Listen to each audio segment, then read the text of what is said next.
My name is John Gossier. I'm the founder and Je suis CEO Catherine of Félix Africa et and je a company travaille called avec une DCA. organisation qui s'appelle Zafen. Joe Maddow. I am Hi, my name is Rami. I'm Laurent Elder, international My name is Je suis Franck Lemar, je suis le fondateur du forum technologique KWS Montréal. Un forum qui célèbre l'impact positif de la technologie en matière de développement social et économique. Vous savez probablement que Montréal, on dit que c'est la capitale canadienne de la recherche et développement. Ça a été confirmé par beaucoup de magazines, beaucoup de groupes, même aux États-Unis, qui font ce genre d'études-là. Apparemment, à Montréal, on est très bien placé. Historiquement, ça a bien été et puis ça continue à aller beaucoup. Alors, je pense que la meilleure façon pour que la technologie continue à contribuer au changement, que ce soit ici en Amérique du Nord ou en Afrique ou en Asie, c'est vraiment si les entrepreneurs, les entreprises ou toutes les personnes qui ont une offre sur Internet, s'ils continuent à s'intéresser à ce que les gens ont vraiment besoin. Ça, c'est ce qu'on est capable de faire en 2 ans, juste avec un choix de nom et une petite compréhension de comment les moteurs de recherche fonctionnent. On est capable d'arriver à avoir, comme je vous ai dit, plus d'1 million de visites sur le site et plus de 450 000 fans sur Facebook. Et ce que font leurs fans aujourd'hui, c'est qu'ils créent du contenu pour eux. Tout ceci-là, les amis, c'est possible. Tout ceci, c'est accessible. C'est pas réservé à des experts, tout le monde peut le faire. Technology needs to be constantly innovating, and it will be innovating all the time. And we just have to be able to take the best out of it and use it to our advantage. So here's something that is really exciting, and this is the Imagine Cup, and this is open for everybody who's interested. What the Imagine Cup is, it's a competition for students. There's 3 venues, there's 3 streams. There's the games competition, there's the innovation competition, and what's really cool is the World Citizenship competition. So who's it going to be for 2014? So the students in the crowd, you're going to get to go to Seattle, USA. Registrations have opened up, so you can sign up, get your teams together and everything. It's quite simple how to do that. Just go to imaginecup.com.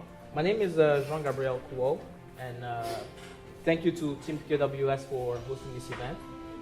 And I am a food blogger and the CEO of Dalek.com.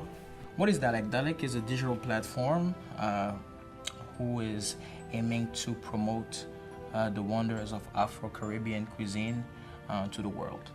We are here to be a support system to restaurant owners, primarily in Europe, North America, and Asia. Because we realized that these restaurants didn't have a lot of patrons, not because of their services, but because most people, especially people who are new to a particular city, they don't know where to go.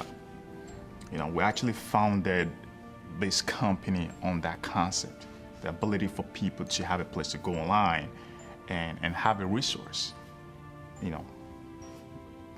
for them to locate these restaurants. Agriculture is going to be very important because there is a global growing fear of food insecurity. Climate change is here. So Africa is going to play a major role in regards to food security in the world. And it still represents 50% of our economy, so we should all take it seriously. Je travaille avec une organisation qui s'appelle Zafen. En fait, c'est zafen.org, qui est supportée par Fonds Causé en Haïti. Et c'est une plateforme qui donne accès à la finance. C'est un peu comme un modèle Kiva, mais avec du support pour les entrepreneurs en Haïti. Je dois vous dire qu'on ne s'attendait pas en 3 ans de passer 1,6 million de dollars sur Zafen. On a supporté plus de 500 entreprises ou organisations. Bon, la technologie peut régler beaucoup de choses, mais pour moi, pour Zafen, elle nous permet de faire le pont avec la diaspora qui est à l'extérieur du pays, les gens qui sont à l'extérieur, qui voudraient supporter Haïti de façon avec plus d'impact. Alors, quand il y a des gens qui arrivent avec leur modèle de WASIT, ils disent ça, c'est pas de la microfinance, et je suis d'accord. La microfinance, c'est d'abord une relation qu'on a avec les gens, avec l'entrepreneur, et on l'amène à un autre niveau, on l'amène à être capable d'engager d'autres personnes, d'envoyer ses enfants à l'école, etc. Principalement, ce qui nous a amenés ici aujourd'hui, c'est le Centre de formation en commerce international, le CFC. Alors, on forme à distance, live, des gens qui veulent développer des programmes ou des projets en commerce international. On leur apprend à exporter. De passer d'une andragogie qu'on l'a fait dans une salle et une andragogie qu'on va faire sur un écran Internet, ce n'est pas les mêmes façons d'opérer. Tout ça, il y a un apprentissage qui se fait à mesure que les technologies se développent, que ce soit ici, que ce soit sur le continent africain. Mais on va chercher une clientèle qui est beaucoup plus jeune, qui n'a pas de cheveux gris, mais qui est adaptée à ces outils. Alors la technologie ou la technicité pour se rendre à ces gens-là n'est pas l'annonce dans le journal des affaires.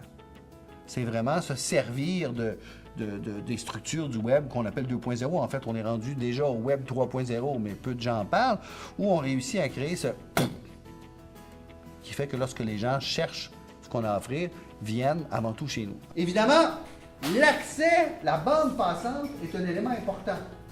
Alors, au Bénin, on a mis en place des bandes passantes capables de pouvoir répondre dans les centres universitaires. Qui a accès aux centres universitaires? Les jeunes qui ont les moyens d'aller à l'université. Il y a une limite, mais au début, c'est une façon de défricher le terrain et de changer un peu le contexte. On appelle ça l'accès à l'innovation. On a les outils maintenant pour avoir cette visibilité-là. Bien sûr, on arrive dans une mer de données où il y a énormément, tout le monde maintenant publie des choses. Après ça, c'est notre travail d'essayer de se différencier, mais les outils, la technologie est vraiment là pour nous aider, nous faciliter tout. Network. People are so important. Network online, network offline. Go to these happy hours, go to these conferences, go to these user groups. Meet people. Don't be afraid to talk to people. Don't be that business card ninja, but at least talk to people, meet with people, and make things happen. Je pense que la technologie va être l'outil qui va t'amener à un point A, mais tu dois penser à l'utilisation, comment tu vas les utiliser. Tu dois toi-même faire ta créativité. L'outil ne va pas m'aider à être créatif ou à être génial ou à être bon dans ce que je fais ou à avoir une expertise. Ça va m'aider à m'amener à un certain point. Mais il y a un travail humain, je pense, qu'il doit faire. I think you would be able to succeed with a brand without having the skills, but not for so long. At some point, you will be that imposter that people will know about. From a research point of view, there's positive impacts, but there's also negative impacts. And focus mainly on the positive, what has been impressive is the relationship between the technology and economic growth and improved livelihoods, better health, better educational technologies, and therefore better access to education. So here in a nutshell is how it worked. You had, so this guy was part of an NGO that hired somebody to go to the market and 3 times a day put the price of tomatoes and cucumbers into an online database. The community that had access to the mobile phones improved all types of benchmarks and indicators of economic resilience. They spent more, therefore they probably earned more, and they were generally able to withstand the shocks, the economic shocks that happened in 2009, 2010, much better than the community that didn't. The incredible thing is that up until then, there was only one person who actually had access to that price information. It was the intermediary. So he would go to the farmer and he would negotiate the price of tomatoes or cucumbers. And so he had that power of information. The farmer did not. So he could negotiate, the intermediary could negotiate how he wanted. So with this system, all of a sudden the intermediary is not the only one with that information. The farmer does too. So, as you would expect, the amount of income and revenue that the farmer could make went up astronomically, actually. On average, they made about $200 more a month. And that economic impact has actually been more powerful in the developing world than it has probably in the global north.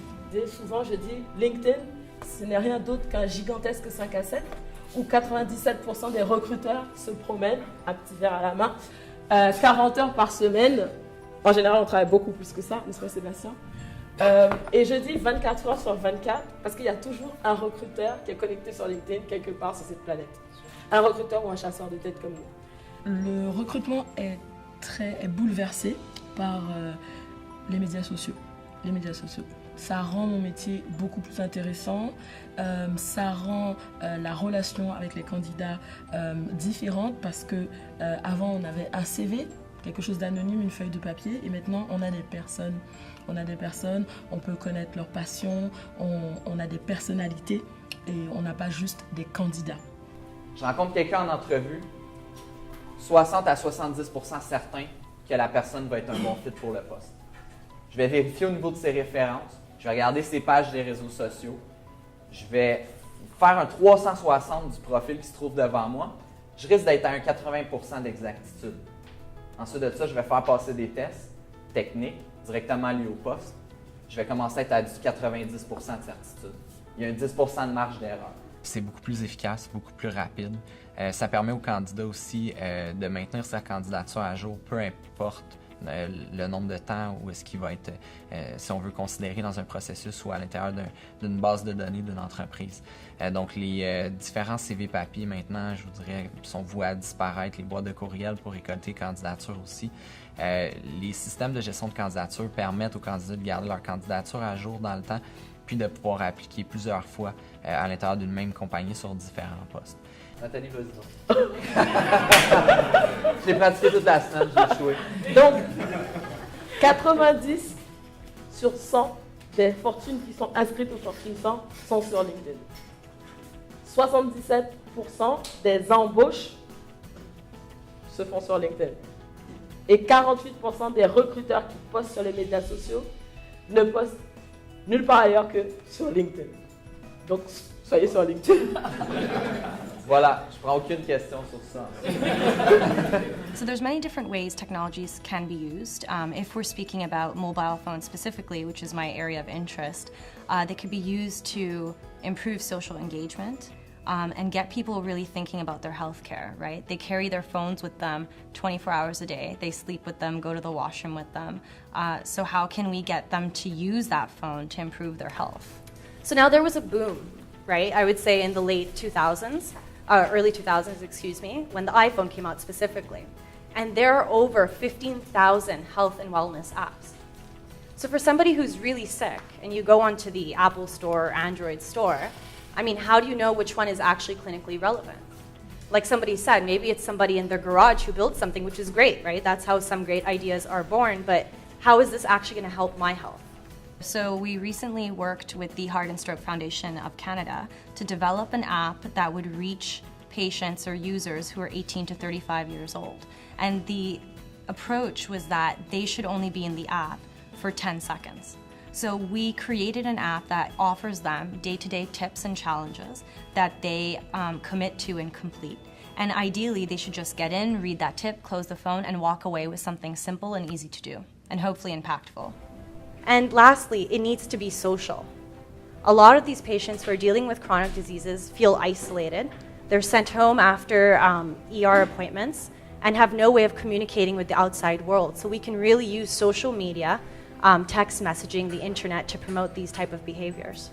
It's a key opportunity on how we can get people to use their personal devices to connect with the world and others like them who are dealing with chronic conditions or just generally have a risk factor for some kind of down the road chronic condition, right? So whether this means searching for information, tracking your health, communicating your health outcomes with your clinician, internet technology can definitely be used for those things. But if there's the equivalent of a fifth estate for Africa, it is this connected diaspora. It's people who are aware and who are leveraging their power, whether it's financial, whether it's social, whether it's religious, for something for the greater good and ultimate prosperity of the continent.